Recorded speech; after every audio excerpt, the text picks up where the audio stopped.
Yeah.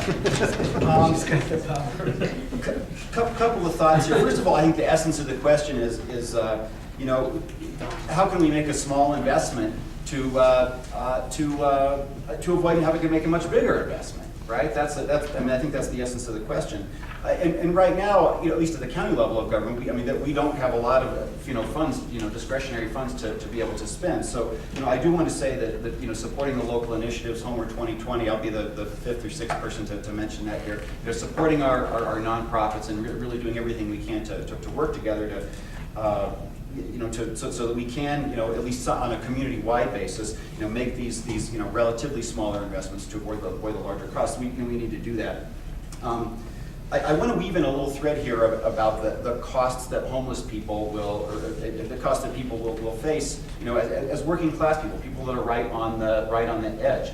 You know, one of the big components of our costs here, of the cost of living, is transportation.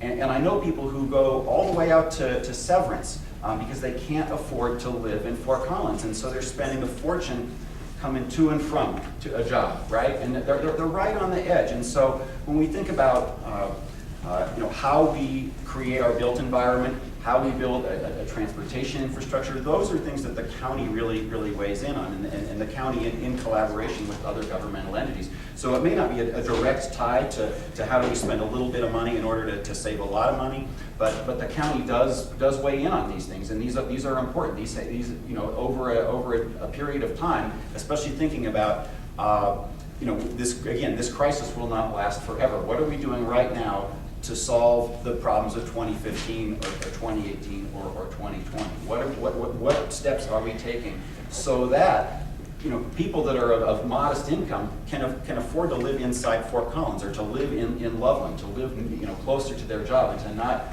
be, you know, burning gas, lots of gas every day, going back and forth, and putting themselves at financial risk to fall into this trap.